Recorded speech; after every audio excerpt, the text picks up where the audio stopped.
diversité et stabilité physique des individus.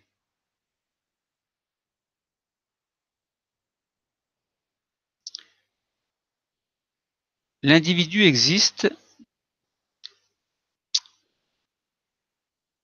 grâce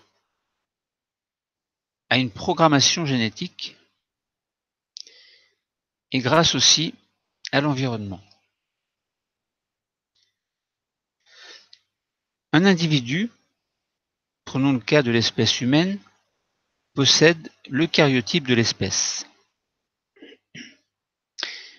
Chez l'homme ou la femme, il y a par exemple 23 paires de chromosomes.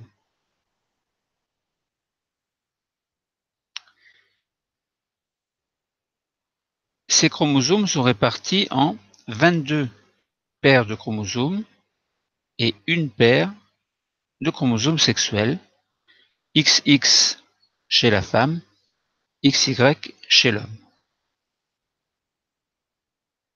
Au cours de la méiose, donc qui a lieu dans les organes reproducteurs de l'homme et de la femme, soit les testicules chez l'homme, les ovaires chez la femme, il y a production de gamètes. Les gamètes sont les cellules reproductrices, spermatozoïdes chez l'homme, ovules chez la femme. Au cours d'un rapport sexuel, il y a donc une fécondation. Le spermatozoïde va à la rencontre de l'ovule et la fusion des deux donne une cellule œuf.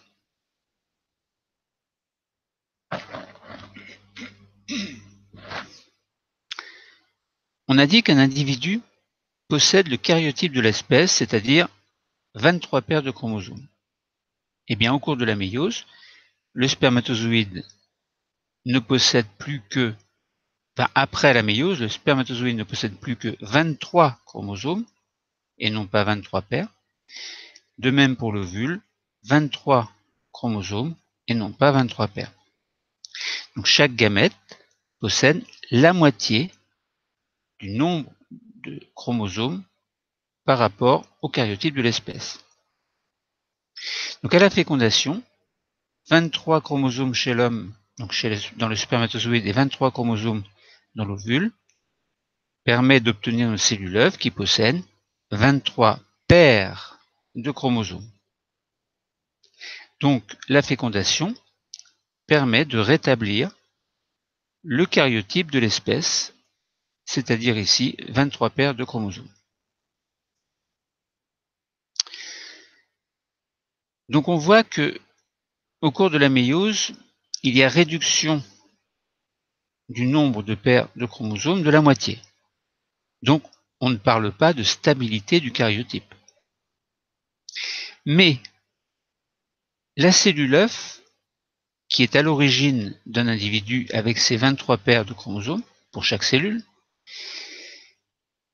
permet de comprendre qu'il faut qu'il y ait une certaine stabilité du karyotype pour que chaque cellule n'ait pas n'importe quel nombre de chromosomes.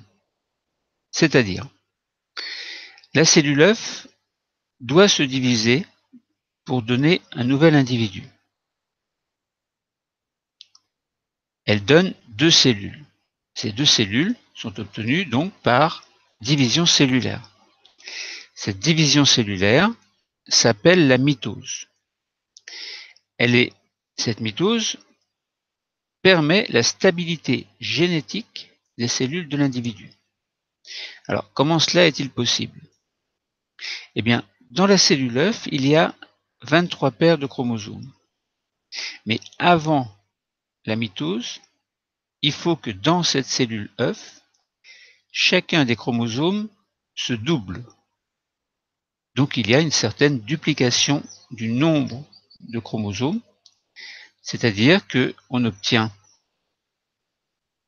2 fois 23 paires de chromosomes, après duplication de chacun des chromosomes. Alors les mécanismes seront vus en détail dans un cours particulier. Ici, il s'agit de réviser de manière rapide la génétique.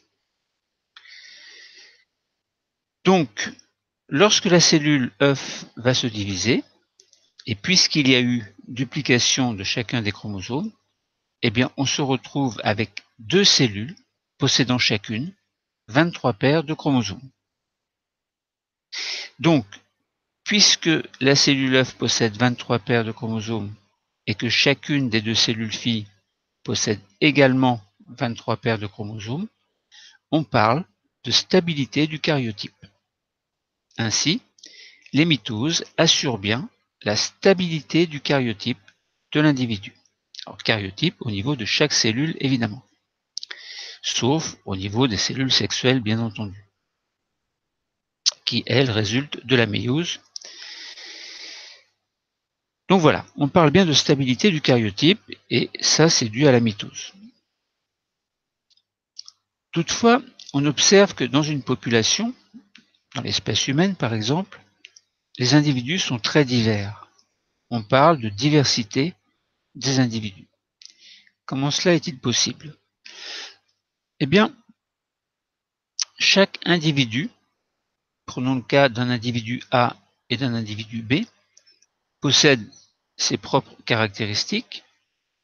Or, ces caractères, que l'on peut dire héréditaires, proviennent de l'expression d'un ensemble de gènes qui eux-mêmes sont variables en ce sens qu'ils possèdent chacun un ou plusieurs allèles. Les allèles sont des versions différentes d'un même gène.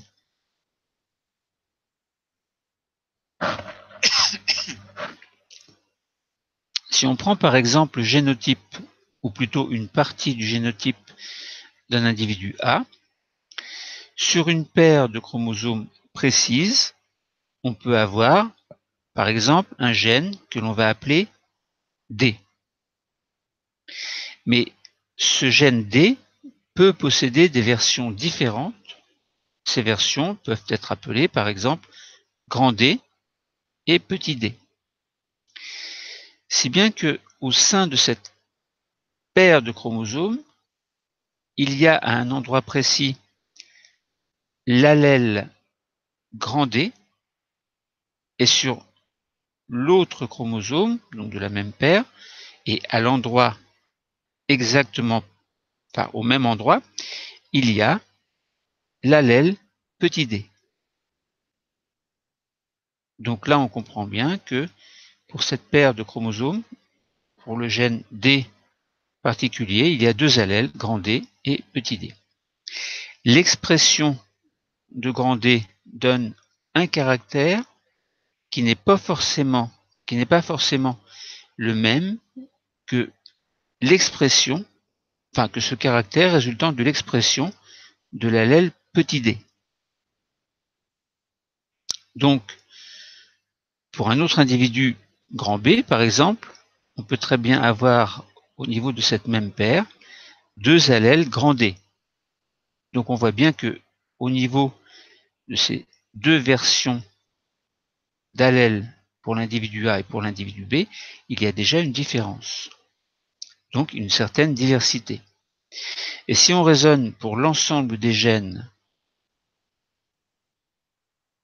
sur les 23 paires de chromosomes, et donc sur l'ensemble des allèles de ces 23 paires de chromosomes, eh bien on s'aperçoit qu'il peut y avoir une grande variabilité d'allèles dont les expressions donnent une grande diversité, enfin, dont l'expression permet de donner une grande diversité chez les individus.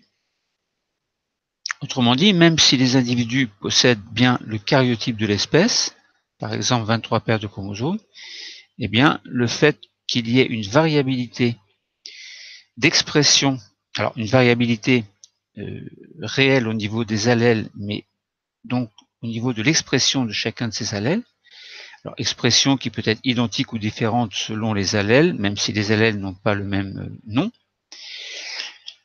eh bien la variabilité existe. Autrement dit, ce sont les mutations qui ont lieu et qui ont eu lieu au cours de l'évolution, donc mutations aléatoires et rares en fait, mais au cours de l'évolution, ces mutations donnent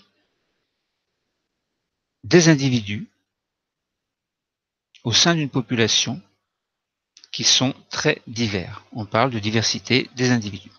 Donc, l'ADN subit des mutations et l'origine de la diversité, ce sont ces mutations. Ainsi donc, tous les caractères héréditaires, tous les allèles chez un même individu qui s'expriment, en fait, donnent des caractères héréditaires, donnent un individu particulier, et l'action de l'environnement en plus va donner pour chaque individu ce que l'on appelle un phénotype. Donc si on résume, chaque individu possède le karyotype de l'espèce, donc 23 paires de chromosomes chez l'homme. Il y a réduction du nombre de chromosomes au cours de la méiose, qui a lieu dans les testicules et dans les ovaires.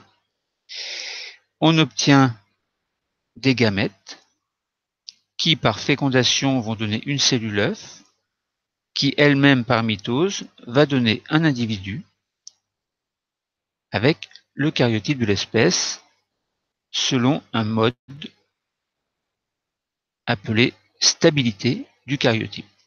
La diversité des individus au sein d'une espèce vient du fait que les mutations au cours de l'évolution créent des individus qui sont différents les uns des autres. L'action de l'environnement, en plus de l'action du génotype, donne un individu spécial et on parle du phénotype de l'individu.